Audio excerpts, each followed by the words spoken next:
Ustaz, kita teh misalnya sama Allah diuji, tapi diujinya teh 1-2 tahun kita bisa menerima ujian tersebut ya Ustaz, bisa menerima. Tapi kelamaan ada rasa trauma, ada rasa lelah gitu menjalani ujian itu Ustaz. Nah, bagaimana sih cara mengendalikan rasa letih, rasa trauma itu dari ujian yang Allah berikan gitu Ustaz? Masya Allah, pertanyaan yang bagus sekali dan insya Allah mewakili teteh-teteh yang lain. Misalnya teteh diuji ini, tetehnya diuji dengan kejombloan 1 tahun 2 tahun lah bisa sabar. Udah umur semakin tua gitu ya, umur misalnya udah 24, 25, 26, 27, wah masih jomblo kene, aduh aku lelah menjomblo. Nah, ujian memang tetaplah ujian, masalah memang tetaplah masalah, tapi tetap kita disuruh oleh Allah untuk sebisa mungkin melepaskan diri dari masalah tersebut. Misalnya kita sakit itu ujian kan. Nah, tapi kita sakit itu kita tahu berpahala. Tapi apakah kita harus selamanya sakit? Apakah kita tidak berusaha untuk mengobatinya? Enggak kan? Kita sakit tahu kita sakit itu berpahala. Kita berusaha sabar, iya kita berusaha sabar. Tapi di sisi lain kita berusaha sabar, kita juga berusaha untuk terlepas dari sakit tersebut. Sekarang teteh sakit hati karena seorang cowok yang PHP misalnya. Teteh sakit hati karena PHP. Nah, teteh itu harus berusaha untuk move on. Aduh, berusaha untuk move on.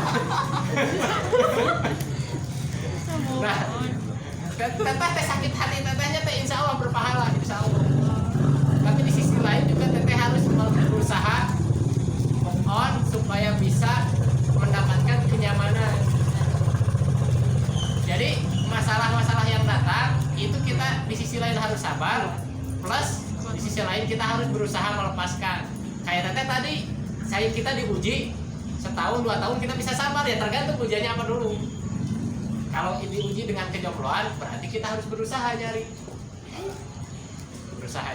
misalnya nge-DM seseorang, nge-DM ustaz yang kira-kira dia siap nikah. Kayak Khadijah kan istilahnya nge-DM duluan ke Rasulullah, betul? Kalau zaman sekarang istilahnya Khadijah tuh nge-DM duluan ke Rasulullah. Gitu teh. Nah, kalau misalnya itu diuji dengan kejombloan, kalau diuji dengan penyakit, ya kita berusaha untuk sembuh. Dan ujian-ujian yang lain. Plus gimana kita bisa meningkatkan kesabaran kita dengan istiqomah kembali lagi menuntut ilmu.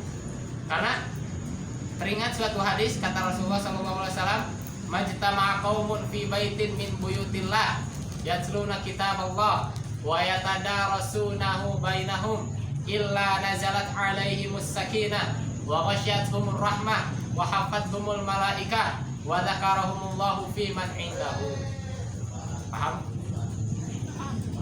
Paham berapa persen coba? Ada 50% paham persen? Nah, tidaklah suatu kaum berkumpul di salah satu rumah dari rumah-rumah Allah, mereka membaca Al-Quran dan mereka saling mempelajarinya di antara mereka, melainkan akan turun kepada mereka sakinah. Sakinah itu apa? Ketenangan. Wa ghasyiyatuhumur rahmah, dan mereka diliputi rahmat. Wa dzakarahumullahu fi man indah, dan Allah menyebut-nyebut mereka di hadapan makhluk yang ada di sisinya. Jadi kita bisa lihat, kita tuh mungkin punya banyak masalah di rumah, kita banyak masalah di kampus, tapi insya Allah saat kajian kita tenang. Seakan-akan kasusah teh hilang, hutang-hutang terlupakan gara-gara ikut kajian. Padahal hutang teh menumpuk di itu di dia, tapi gara-gara ikut kajian kasusah teh hilang. Jadi istiqomah menuntut ilmu agar kesabaran kita semakin hari semakin meningkat. Karena ujian hidup semakin hari semakin meningkat. Ujian anak SMA dan ujian anak kampus kan lebih tinggi ujian anak kampus kan. Ujian rumah tangga lebih tinggi daripada ujian mahasiswa kan. Nah artinya saat ujian meningkat, kesabaran kita pun harus meningkat. Gimana meningkatkan kesabaran? Meningkatkan ilmu. Terima kasih akang teteh sekalian. Mudah-mudahan akang teteh sekalian diberi keistiqomahan dan diberikan ketenangan. Semua masalahnya terpecahkan dan masalah jodohnya juga terselesaikan. Kita tutup dengan dua kafaratul majlis. Subhanallah wa bihamdika asyhadu an la ilaha illa anta astaghfiruka wa atubu ilaik. Wassalamualaikum warahmatullahi wabarakatuh.